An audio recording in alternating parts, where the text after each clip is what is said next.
My entire life, I grew up playing hockey. It's Canada's pastime.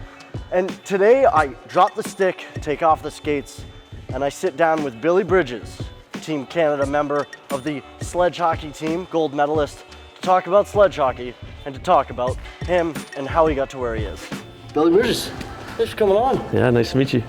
So, why don't you tell me what I got here? You got the sled in your hand there. We strap ourselves in just nice and tight like you would a hockey skate. You got two blades on the bottom that are the exact same kind of blades that you would have on your skate. We just pop them off and sharpen them like normal. And you're gonna have two sticks here with picks on the bottom. Try not to pick your legs, and then you shoot with the other end there. Why don't we get me in this thing and take it from there? Yeah, let's go. That's the fun part. So just step over it. Yeah, you can keep your feet on the ground until you get strapped in. So bring that across, put it through. Make this look easy. Oh, lots of practice. And if you keep tipping, we'll undo those so you can use your feet to help you get up.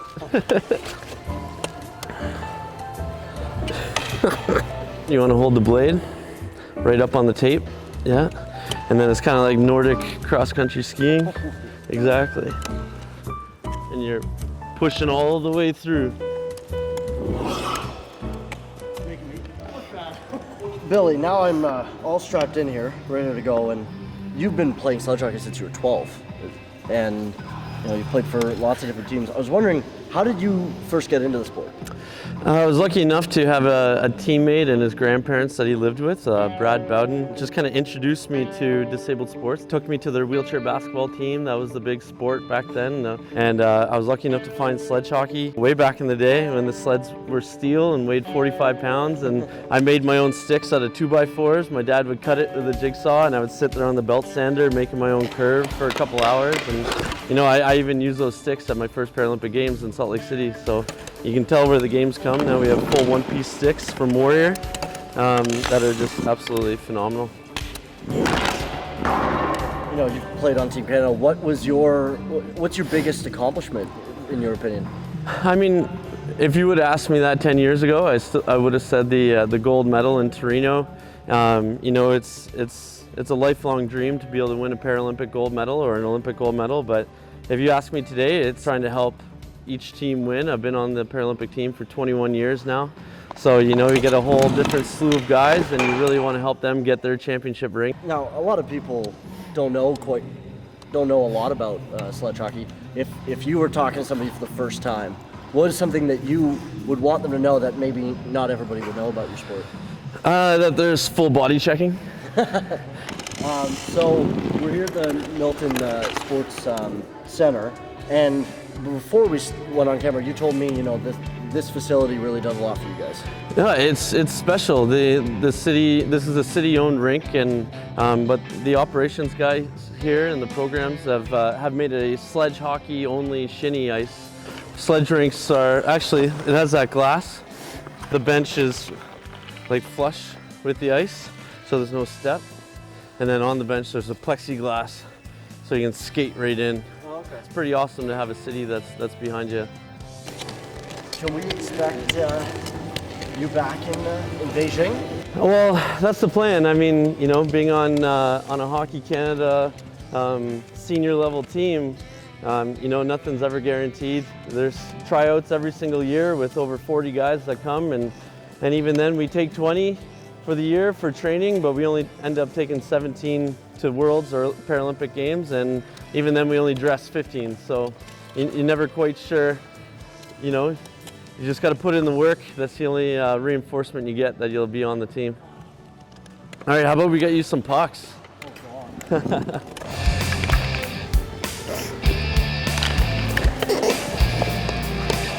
All right. So my favorite part of the game is anything to do with the puck. First, you can stick handle just like normal. You want to keep your hand right low to the ice, because as you can tell, the lie on our stick is a lot different than stand up, right? Yeah. You want to almost have your knuckles on the ice. And then everything else is the exact same. When you shoot, you want it to roll from your heel to your toe. You want to point to your target. Keep your knuckles on the ice. Yeah, that's Yeah. Woo! Don't play crossbar with this guy. Everything's bar down with you, eh? Yeah, apparently. Yeah, and that's one thing about Sledge is you got to be able to shoot with both hands too. So try a couple lefties. Oh, well, you know. Yeah, that's not bad. When you're stick handling, you can go right underneath your sled. Oops, not like that. So, I was reading, and you were the youngest player to ever be selected for the national team. Yep. What was that, going way back, what was that like? It was funny at the time. My teammate and best friend Brad Bowden and I we played, 5-6 hours a day if we could in outdoor rinks or any rink that would give us ice, and we just developed skills that take years to do because we just dedicated that time and we were so competitive with each other. So when we went to our first tryouts, I had that expectation that I should make it. Like I felt like we were there, and obviously now when a 17, 18-year-old makes our team, it's like, oh my gosh, this guy's young. So I could only imagine what the rest of the team actually thought. But Brad and I were lucky enough to have that skill at a young age, and we were able to contribute at 14, 15 years old, and it was a lot of fun. All right, now that you got the shot down, I think you need to see the difficult part about Sledge that makes us a little bit more comparable to soccer is actually moving with the puck. Because obviously you're moving with the same limbs that you're stick handling and shooting with. And so that's what makes it difficult. At the beginning, what we teach is to push it ahead and skate up to it and get a little bit of speed. Yeah. And then what you got to focus on is when you're stick handling on one hand, you got to push with the other hand. Or you just come to a stop. Yeah, like you kind of forget to do one of them and you're just stopped at the other one. Yeah, exactly. First get people to start to try the sport, your blades are a lot wider apart. So it gives you a lot more stability and lets you kind of enjoy the game a little bit without falling all the time. Right. But then once you get to my level, you can see that we still have two blades, but they're only about 3/8 of an inch apart. Right. And so it's similar from going from like a mountain bike with training wheels on it to a speed, road bike that, is so hard to balance on when you're standing still. It's one of the hardest things ever. So even on face-offs, I'll plant my other hand. Face-offs, yeah, I didn't think of it. What does a slap shot look like? You want to see one? Yeah, let's see one.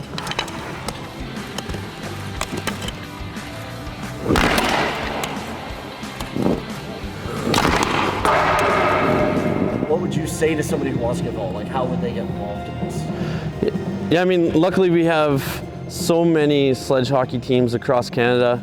There's teams all across Canada that have one disabled kid in the community and 15 of their family members and friends that are all able-bodied that play with them. And that's the incredible thing about this sport is it is all-inclusive. A lot of times when someone is born with a disability, or more importantly, when their able-bodied state is taken away from an accident or cancer or something, it can be so sad and disheartening to not just them but the whole family. And that's what's special about sledge hockey is it gives people that outlet to be able to compete and succeed and go places that they never thought was possible in their life.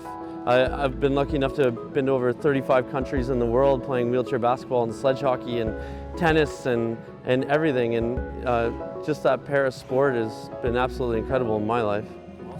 Awesome. Well, Billy, I'll push over to you there. Thanks a lot for doing this, man. Yeah, thank you. Really, really appreciate it. No, my pleasure. Thanks for taking the time. I'd like to thank Billy for doing this today. Make sure to like and subscribe below. We'll be bringing new episodes every Friday.